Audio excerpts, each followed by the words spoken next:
दिसून येतं, त्याचं व्यक्तिमत्व दिसून येतं. आणि जो बोलत नाही त्याला कोणी विचारत नाही.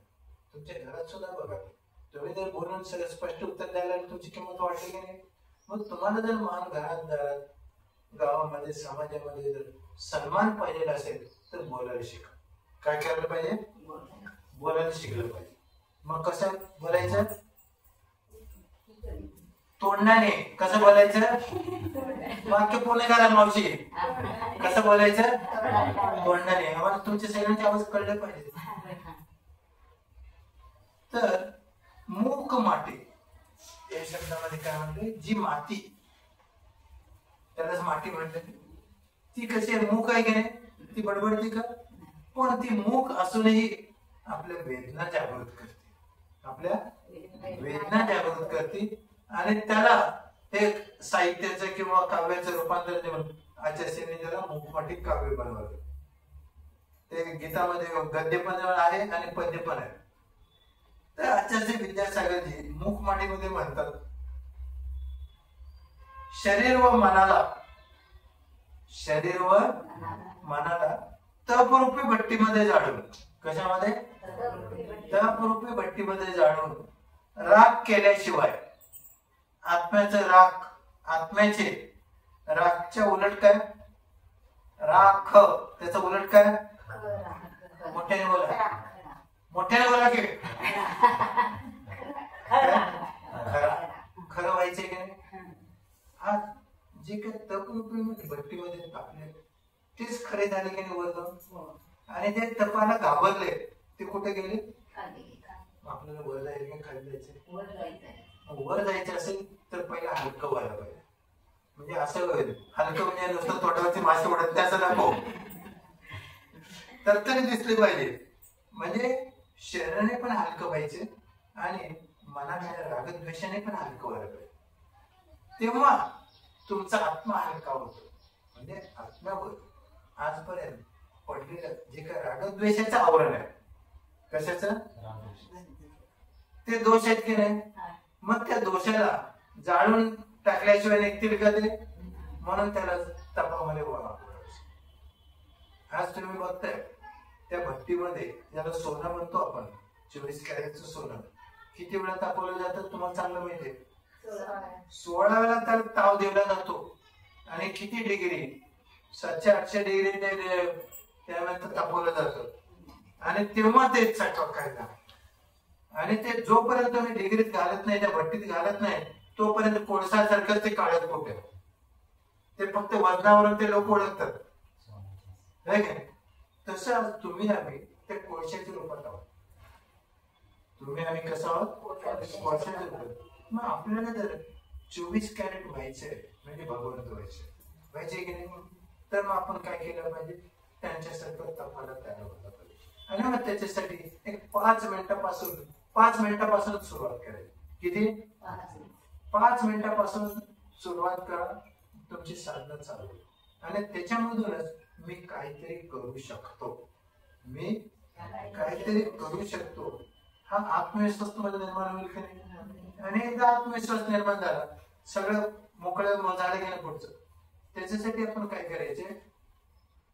मी सांगतो तसं म्हणायचं, हे प्रभो हातोडा आणि मोठ्याने म्हणायचं, हे प्रभो, हे भगवान, आपण जसे शांत बसून शाश्वत शांती प्राप्त केली, त्याचप्रमाणे मी सुद्धा कमीत कमी माझ्या दुःखाच्या वेळी 5 मिनिटे गडाला गजर लावून मी शांत बसतो. या 5 मिनिटाच्या वेळेमध्ये जे काय होत आहे ते होऊन जाऊ द्या. तो माझा कर्मनियोग आहे. बरोबर आहे का? तो कर्मनियोग काढून टाकणं, ह्याच्यासाठी मला शांत बसणं आवश्यक आहे. जेव्हा आपण शांत बसतो त्याच वेळेला तुमचा कर्मराजा तुमची परीक्षा घेतो. बरोबर? तपाच्या वेळेला, पूजेच्या वेळेला, ध्यानाच्या वेळेला, समाधीच्या वेळेला परीक्षा घेतो की नाही? मग त्या वेळेला आपण भेदविज्ञान करायचं. कसं भेदविज्ञान करायचं? तुम्ही शांत बसलेला आहात आणि कर्मराजे तुमची परीक्षा घ्यायला तयार झाला. तुम्ही जेव्हा रेसला उतरता त्याच वेळेला परीक्षा होते की नाही? तर तुम्ही समायकाला बसलात, ध्यानाला बसलात, कशाला बसलात तर तुमची परीक्षेला बसतात समजायचं. आणि जेवढं तुम्हाला स्थिर बसता येईल तेवढं स्थिर बसायचं. कारण आपण संकल्प केलेला आहे की 5 मिनिटामध्ये जे काय होतंय ते होऊन जाऊ दे. मी 5 मिनिटं शांत बसणार, हा माझा संकल्प आहे. हा माझा संकल्प आहे आणि तो प्रभूच्या चरणी आपण घेतलेला आहे आणि तो संकल्प मी पूर्ण करतो. त्या संकल्प पूर्तीमध्ये कोण माझा अपमान करू, कोण तिथं दूध उतू जाऊ, नाही तर सासू उतू जाऊ दो किंवा अजून नवरा उतू जाऊ दे, त्यांचं त्यांच्या बरोबर, माझं माझ्या बरोबर. आपण शांत बसले गेले तर माझी शांती माझ्या बरोबर, त्यांचा गोंधळ. मग गोंधळवाला त्रासात आहे का शांतीवाला त्रासात आहे? गोंधळाला त्रासात आहे का? पण तो मी नाही, मी गोंधळ स्वरूप नाही. मी कोण आहे? शांत स्वरूप. कोण आहे? शांत स्वरूप. म्हणून मी शांत. मग तिथे शांतीचा अनुभव घ्या आणि त्याच वेळेला थोडस विचार करायचा. तुम्हाला डास चावतोय, हा डास कुणाला चावतोय? शरीराला चावतोय का आत्म्याला चावतोय? नाही. मग शरीर म्हणजे तुम्ही आहात का? मग तुम्ही कोण आहात? आत्मा. मग मी वेगळा, शरीर वेगळं. ही धारणा मनाची त्यावेळेला व्हायला पाहिजे. आणि एकदा तुम्हाला धारणा झाली आणि तुम्ही याच्याकडे दुर्लक्ष केलं, जे काय व्हायचे ते होते. ते डास चावला, थोडेसे वेदना होतात, थोडेसे रक्त येईल, थोडासा फोड येईल, थोडीशी खास सुटेल, पण होऊ दे, ते शरीराचं होते. पण मी कोण आहे? तर ह्याला बघणारा ज्ञान दर्शन रूप आत्मा आहे. मी कोण आहे? ज्ञान दर्शन रूप आत्मा. ही तुमची ओळख आहे. ही कोणाची ओळख आहे? मोठ्याने तुमची. तुम्ही म्हणजे आत्मा आहात का रे? मग आत्म्याला त्रयस्थ समजू नका. आत्मा म्हणजेच तुम्ही आणि तुम्ही म्हणजेच आत्मा. आणि तो आत्मा कसा आहे? ज्ञान दर्शन स्वरूप आहे, अनंत चतुष्टय स्वरूप आहे. काय आहे? अनंत चतुष्टय म्हणजे काय? अनंत दर्शन, ते क्रमाने घ्यायचं. अनंत दर्शन, अनंत ज्ञान, अनंत सुख, अनंत विजय. तर हे जे गुण आहेत ते आर्यन भगवंताने मिळवले, म्हणून त्यांना आर्यन पदवी मिळाली, त्यांचं स्थान निर्मळ झालं. तसं आज सुद्धा ते चतुष्टय, अनंत चतुष्टय माझ्यामध्ये विद्यमान आहे. ह्याच्यावर तुम्ही विश्वास ठेवा. ती शक्ती आज सुद्धा तुमच्यामध्ये आहे, पण तुम्ही घाबरून ती व्यक्त नाही होत. मग ती अशा प्रसंगी व्यक्त करायची ज्यावेळेस त्रास चालतो किंवा त्रास होतो. हे दुःख माझं नाही, हे दुःख कशाचं आहे? कर्माचं आहे. शरीर म्हणजे कर्म, शरीर म्हणजे कर्म, आणि कर्माला म्हणजे नो कर्माला त्रास देणारा कोण? कर्मच आहे. मग दोन्ही माझ्यापासून निराळे आहेत की नाही? तिथं तुमचा भेद विज्ञान झालं की मी वेगळा, हे शरीर वेगळं. म्हणून मी काय करतोय? मी शांत राहतो, माझ्या शांतीचा अनुभव मी घेतो. आणि असं शांत राहायला आपण जेव्हा शिकतो तेव्हा तुमची सहनशक्ती वाढली की नाही? सहनशक्ती वाढवणं ही तुमची साधना आहे, हा तुमचा पुरुषार्थ आहे. हेच तुमचं व्रत वैकल्य. मग हे साठी 5 मिनिटं आपण बांधून घ्यायचं. बांधून घेऊ शकतो की नाही? घड्याळाला, मोबाईलला गजर लावता येतो की नाही? गजर लावून ठेवा, पण तिथं आपल्या संकल्पाचं ध्यान ठेवा. नाहीतर कोणी ओरडलं म्हणून हे मग आपण पण ओरडायचं नाही. तिथं शांत. मला आता संकल्प माझा, आपला संकल्प पूर्ण करायला शिका, तिथं तुमची साधना चालू आहे. पण संकल्पाला घाबरून जर तुम्ही परत गेलं तर तुमचं स्थान कुठलं? येणे माझ्या मागल्या ताकाने चांगल्या लूप करत बसा, आहे की नाही? आपल्याला पुढे जायचं आहे तर सावध, प्रत्येक क्षणाला आपण सावध राहायला पाहिजे. तर इथे काय म्हणलं मग? तर मुखमाटीमध्ये म्हणतात शरीर व मनाला तपरूपी भट्टीमध्ये, कशामध्ये? तपरूपी भट्टीमध्ये तापून जाळून राग केल्याशिवाय तुमचं खरेपण प्रगट होत नाही, खरं दर्शन होणार नाही. म्हणजे आत्म्याचं दर्शन. म्हणून तुम्ही शांत राहिला तर आत्म्याचं दर्शन होईल. आत्म्याचं दर्शन म्हणजे काय? ते डोळ्याला दिसत नाही, पण ते अनुभवाने, श्रद्धेने तुम्हाला तिथे शांती मिळेल की नाही? ती काय डोळ्याला दिसणार आहे का? पण अनुभवला येते की नाही? मग तुम्हीच खात्री करायची, मी आता 5 मिनिटं शांत बसलो, मला काय मिळालं का माझं नुकसान झालं? हे कळतं की नाही तुम्हाला? तुम्ही शांत बसलात आणि 4 दिवसापूर्वी कोणाच तरी भांडून आले किंवा तासाभरापूर्वी कोणाच तरी भांडून आला आणि तुम्ही इथं शांत बसता, पण ती उठ्ठ काढायला ते आले तुमची, आहे की नाही? पण तुम्ही इथे शांत बसलेले आहे, ते बघून थोडस ती पण जड पडेल, पण काहीतरी बडबड करेल, पण तुम्ही त्यावेळेला काय करायचे? तुम्ही शांत. कुठलाही विकार नाही, कुठलाही प्रतिकार नाही. जिथं प्रतिकार आहे तिथे विकार आहे, जिथं प्रतिकार आहे तिथे. आणि शांत बसणं हेच तुमचं तप आहे. तिथे जी तुमची भट्टी चालू आहे त्या भट्टीमध्ये आपण शांत बसेल आणि मग आपल्या दुर्गुण रूपी दोषांना जाळून काढायचं. मग हे एकदा चालू झालं की मग तुम्हाला यातलं काही येऊ द्यायला नाही, होऊ काही महत्वाचं नाही. नमस्कार मंत्र सुद्धा नाही आला तरी काय हरकत नाही, फक्त शांत बसायला शिका. जो शांत बसतो तो जग सन्मान त्याच करतो. आज जैन मुनी जगामध्ये श्रेष्ठ आहेत की नाही? कशामुळं? केवळ शांततेमुळे. मग आपण का होऊ नये? बऱ्याच तुमच्या अंगावर कपडा आहे, ठीक आहे, असू दे, पण आज तुम्हाला शांत बसायची सवय झाली, पुढच्या 1-2 जन्मात तुम्ही मुनी होणार की नाही? म्हणून काय म्हणलं, तिथं तुमचं खरेपण दिसून येईल. तर हिंदीमध्ये प्रवाशाला राही म्हणतात. जो प्रवासी आहे की नाही त्याला काय म्हणतात? राही. त्याच्या उलट काय?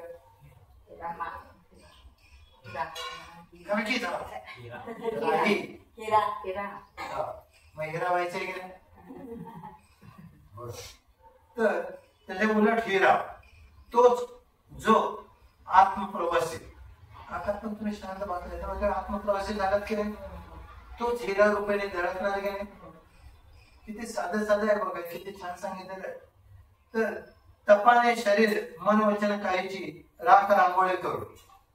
तिथं मन वचन कायची राख रांगोळीच आहे की नाही? खरा आकाश आत्मदर्शी होतो. म्हणजे आत्म्याच्या मध्ये काय सामर्थ्य आहे हे तुम्हाला अनुभव येतो की नाही? म्हणजे आत्म्याचं श्रद्धा झालं की नाही त्याला आत्मदर्शी म्हणतात. त्याला काय म्हणलेलं आहे? आत्म्याला पाहणारा तो आत्मदर्शी, आत्म्याचं दर्शन घेणारा तो आत्मदर्शी. म्हणून आचार्य विद्यासागरांच्या त्या पूर्णमती माताजीने एक पुस्तक लिहिलं आत्मदर्शी म्हणून, माहितीये का? ते मिळालं तर बघा, एवढंच पुस्तक आहे ते, एवढंच आहे, मिळालं तर बघा, वाचन खूप चांगलं आहे. मला त्याच्याबरोबर पुढे बघितलं होतं. तर आता पुढे काय म्हणतात बघा, साहित्य कशाला म्हणायचं? साहित्य कशाला म्हणायचं? काय साहित्य कशाला म्हणायचं? साहित्य म्हणजे हिताने सहित. जे हिताने सहित आहे ते साहित्य, हिताने सहित आहे ते साहित्य. परंतु हित कोणतं? खाण्यापिण्याचं नव्हे, आत्म्याचं. तर लौकिक हित नसून पारलौकिक आत्महिताने जे सहित आहे ते खरं साहित्य. नाहीतर गोष्टीचे पण मिळतात, बाहेरच्या गप्पा गोष्टी करायला शृंगाराचे पण मिळतात, ते साहित्य आहे का? ते संसाराचं नाव नव्हे. म्हणजे संसारातून आपल्याला बाहेर काढतं आणि खऱ्या सुखाचा मार्ग दाखवतं ते साहित्य. कळलं? पुण्यपालन. पुण्यपालन अर्थात पापाचं प्रक्षालन. कशाचं? पापाचं प्रक्षालन म्हणजे धुणं. तुमचे कपडे घालणारे पोरांनी घाण करून आले, ते धुतल्यानंतर स्वच्छ दिसतात की नाही, ते प्रक्षालन, ते घाणीचं प्रक्षालन तुम्ही केलं. तसं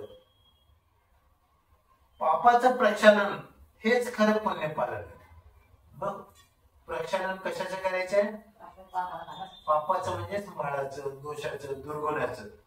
तेव्हा ही एखादी वस्तू आहे, ही चिखलात पडली, त्याला पापाचं लेपन झालं की नाही, पण ही जर तुम्ही पाण्यात पडून स्वच्छ झाले, त्याला पूर्वीचं रूप मिळाले, तिथं पापाचं मळाचं प्रचंड.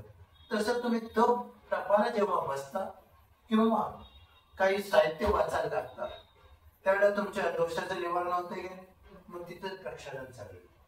म्हणून काय म्हटलेलं की जे हिताने साहित्य आहे, परंतु हित कोणतं? तर लौकिक हित नसून पारलौकिक हित. आत्महिताने साहित्य ते खरं साहित्य, ज्याच्यामधून माझा आत्मा कसा आहे हे ज्याला समजतं तेच. नंतर पुण्यपालन अर्थात पापाचे प्रक्षालन खरे पुण्यपालन आहे. तीच एक प्रकारे अग्नि परीक्षा आहे. तीच एक प्रकारे अग्नि परीक्षा आहे. कारण अग्नि परीक्षेने ती वस्तू सोन्या चांदीसारखी चमकू लागते. जेव्हा अग्नीमध्ये जातो, कुठलाही धातू तुम्ही घातला, कालच आपली चर्चा झाली, ते जिंक आणि कुठलं कुठलं जास्त वगैरे घातलं सोन्यासारखी चमकायला लागते की नाही. कधी त्या ह्याच्यामध्ये घातले तर तपरूपी भट्टीमध्ये घातले. तसं तुम्ही आम्ही जेव्हा तपरूपी भट्टीमध्ये बसतो तेव्हा आपल्या दोषाचं निर्मूलन होऊन गुण प्रकाशित होतात. अग्नि परीक्षा सीतेची शील परीक्षा झाली की नाही. शील परीक्षा होऊन ती देवांसहित सामान्य समोरही शील सम्राज्ञ होऊन सतत सन्माननीय झाले. जोपर्यंत तिच्यावर अपवाद होता तो पर्यटनाने सुद्धा त्याला अपवाद लावला आहे. पण जेव्हा अग्नि परीक्षेमध्ये त्यावेळेला ते स्वर्गातले देव येऊन तिला उचलून धरले. त्या पाण्याचं कुंड काय कशामध्ये अग्नीचं कुंड पाण्यात रूपांतर झालं आणि तिथं सिंहासन तयार होऊन त्याच्यावरती विराजमान झाले. हे कशामुळे तपरूपी भट्टीमध्ये ती तापलेली होती की नाही, भट्टी तापलेली होती की नाही, त्याच्यात ती उडी गेली. तेव्हा तिने काय म्हटले बघा, हे आकाशातील देवानं, हे भगवान, हे श्रेष्ठ देवानं, मी जर स्वप्नात सुद्धा माझा पती सोडून अन्य देवपणाचा विचार केला असेल तर मी जळून राहतो. आणि असं म्हणून तिने उडी मारली. आणि क्षणभरात काय झालं, कशाचं फळ आहे, विश्वासाचं, स्वतःच्या आत्मविश्वासाचं, की मी किती पवित्र आहे ते तिला माहिती होतं. तसं तुम्ही पण पवित्र आहात. ते पवित्रपणा तुमच्या शांततेमध्ये दिसून येऊ. तोंडाने बदलून नाही, मी पवित्र आहे, मी पवित्र आहे असं सांगून उपयोग. तो कोहिनूर डायमंड, कोहिनूर हिरा, त्याचा गिरिजाबाद राणीकडे आहे की नाही, तो हिरा कधी म्हणतो का तोंडाने मी मूल्यवान आहे, त्याची आज जगात किंमत सगळ्यात जास्त आहे, पण तो सुद्धा बोलत नाही. आणि आपण एक नवीन स्टीलचं भांड, हे बघ मी कसं आणलं, मी कसं आणलं,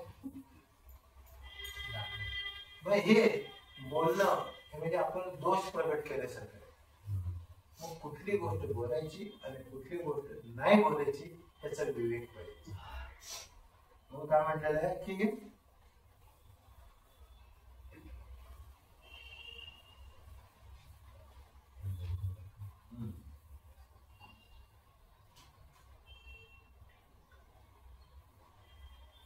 परंतु साधी बाबळीची बघा, ती सामान्य झाली हे तर खरंच आहे, परंतु साधी बाबळीचे लाकडं सुद्धा त्या बेकरीवाले ते बाबळी भट्टीत घालतात जाळायला, होय की नाही, त्यांचे बिस्किट भाजायला, पाव भाजायला वगैरे. तर बघा तुम्हाला ती बाबळीची झाडे सुद्धा, लाकडे सुद्धा जळाल्यानंतर राख रूपाने चांदीसारखे चमकतात. ती राख चांदीसारखी चमकते की नाही. ती बाबळीची लाकडं कधी चमकायला लागली, जाळून गेली, तपाला ती तयार झाली. ती माती सुद्धा त्या भट्टीमध्ये जेव्हा बसली, 8-15 दिवस जाळून घेतली, तेव्हा त्याचे कुंभ तयार झाले. आणि त्याचे रूपांतर काय झालं, पुढे मुलींना आहार देण्यासाठी केलं. तर लाकडे सुद्धा झाल्यानंतर राखेने राख रूपाने चांदीसारखे चमकू लागतात. यासाठी आपण सुद्धा तपरूपी अग्नि परीक्षेसाठी तयार होतात. तर प्रत्येक क्षणाला तुमचं कर्म तुमची परीक्षा घेत असतं. प्रत्येक क्षणाला त्या परीक्षेमध्ये तुम्ही पास झाला तर तुम्ही दुःखातून सुटला, पण रडत बसला दुःखाला म्हणून ते अजून रडावं लागेल. म्हणजे तुम्हाला सुख पाहिजे असेल तर रडणं विसरून जा. रडणं माझं काम नाही, पण आई त्या प्रसंगाला तोंड देणं माझं काम आहे. का तर ते तोंड देण्या इतपत शक्ती माझ्यामध्ये आहे. कारण तुम्ही सुद्धा भावी अत्यंत सिद्ध परमात्मा आहात की नाही. मग त्याचं भान आत्ता केलं. प्रत्येक दुःखाच्या वेळेला मी कोण आहे, मी काही गरीब समजू नका, मी काही हीन समजू नका, मी दुर्बल समजू नका, तुम्ही स्त्री म्हणून दुर्बल समजू नका. कारण प्रत्येक आत्मा आनंद चतुष्टय स्वरूप. अवयव आत्मा पण आहे की नाही, पण त्याचा होत नाही ते उद्या पण आहे की नाही. तसं तुम्ही तुमच्यामध्ये विश्वास व्यक्त करायचे, मी कोण साधा सुद्धा नाही, मी तर उद्याचा अरिहंत भगवान आहे, मला कसली भीती? निडर हो. तिथं तुम्हाला सगळं काही आपोआप, पण ते श्रद्धा, तरच आपलं आत्मतेज प्रगट होईल. म्हणजे प्रत्येक संकटाला तुम्ही तोंड देऊन पुढे आला, लोक तुमची वाहवा करतात की नाही? तर मातीची वर्ण संकर रहित अवस्थाच. वर्ण संकर म्हणजेच काय? मातीमध्ये खडे वगैरे मिसळतात. संकर म्हणजे मिसळत. वर्ण संकर अवस्थाच खरे मुलायम संकर, वर्ण संकर रहित अवस्था. म्हणजे तिथं जी काही गाडगे मडके कुंभ वगैरे बनवतात त्याच्यामध्ये खडे चालतात का त्याला? म्हणजे ती नुसती मुलायम माती लागती आहे की नाही? तर ती खरी मुलायमता. त्याचप्रमाणे आपले कोमल मुलायम आत्मवात्सल्य, आत्मानुभव हा वंकर कंकर स्वरूप मन वचन कायने रहित अवस्थाच आत्म्याच्या सुखाला अनुभवाला कारण आहे. तेच करत आत्म्याचं शुद्ध रूप आहे. म्हणून प्रत्येक संकटाच्या वेळेला हे संकट माझं नाही, हे कर्माचं आहे. हे संकट कोणाचं आहे? कर्माचं आहे, शरीराचं आहे, आणि तो मी नाही. पण संकटच म्हणजे कर्मच कर्माला त्रास देतो. हे कर्मरूपाने प्राप्त झालेले आहे. आणि जे संकट येते कर्माने येते की नाही, ते कर्मच या कर्माला त्रास देते. आणि मी त्या बघणारा, तमाशा पाहणारा, मी आनंद घेणार आहे. आणि त्यालाच ज्ञानोपयोग म्हटलंय. काय म्हटलेलं आहे? म्हणजे तुमचा ज्ञानाचा उपयोग, तुमचं लक्ष. ज्ञानोपयोग म्हणजे तुमचं लक्ष. लक्ष जिथं जातं, ध्यान जिथं जातं, तिथून तुम्हाला काहीतरी प्राप्ती होते. मग ध्यान तुमचं जिथं जातं तिथं जे आहे ते तुम्हाला मिळतं. ध्यान तुमचं जर घाणीमध्ये गेलं, वास येतोय की नाही? पण त्याच गोट्यामध्ये तुम्ही दूध काढताय, तिथे तुम्हाला शेणाचा वास येतोय का? त्यावेळेला दूध काढताय त्यावेळेला दुधाचा वास येतो का शेणाचा येतो?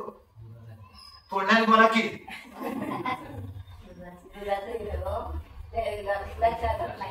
लक्ष कुठे आहे? आपल्याला जर सुख पाहिजे सुखाकडे लक्ष द्या. आणि मग सुख कोणतं? आर्यन भगवंत असेल. शांत, शांतम पापम शांतम दुःखम मौनम सर्वार्थ साधनम. म्हणा शांतम पापम, जीव येऊ दे केलं असेल. म्हणा जिथं पंचरण आहे.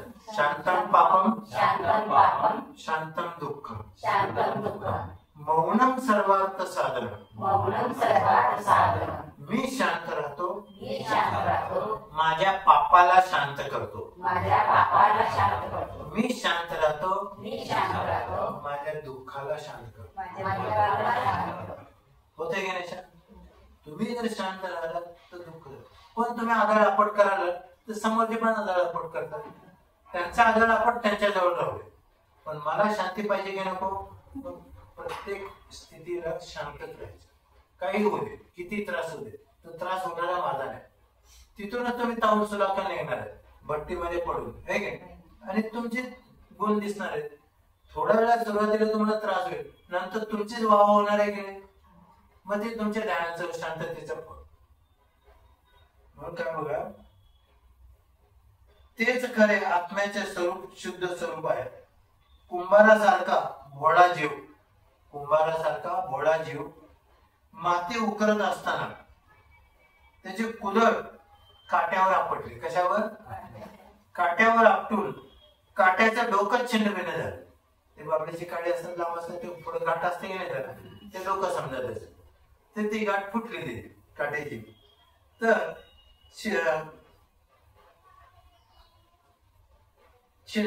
काट्याचं डोकं छिन्नभिन्न होतं तेव्हा तो कुंभार सहजपणे म्हणतो, सहजपणे काय म्हणतो? खम्मामी खमंतु मे, खम्मामी खमंतु मे. क्षमा करतो सगळ्यांना, क्षमा मागतो सर्वांची. खम्मा म्हणजे क्षमा. मी क्षमा मागतो सगळ्यांची आणि सगळे मला क्षमा करतो. मग तिथं डोकं फुटले तरी शांत होणार की नाही? हात जोडला की बाबा माझी चूक झाली, हे की नाही? मग तिथं धारिष्ठ दाखवा. सासू काय बोलली तरी उलट बोलू नका. काय म्हणायचं? हा आत्या माझी चूक, चूक नसली तरी चूक झाली मला, म्हणजे आत्या शांत होणार आहे की नाही?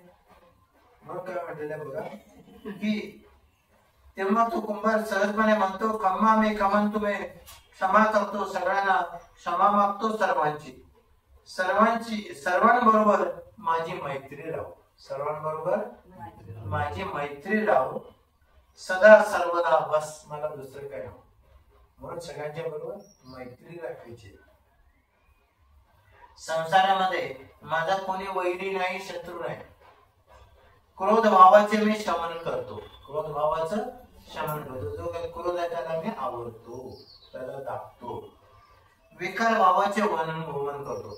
मनामध्ये जे काही बदला घेण्याचे भाव आहे तो विकार भाव ते मी उलटून टाकतो, त्याची उखाडी करतो, उलटी करतो. विचारांची म्हणजे विकारांची उलटी करतो. कशाची उलटी करतो? विकारांची. आपण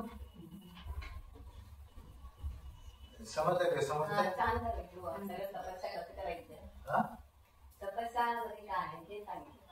आता काय होतं माहिती आहे, मी तू शास्त्रात तुम्हाला वाचून दाखवलं.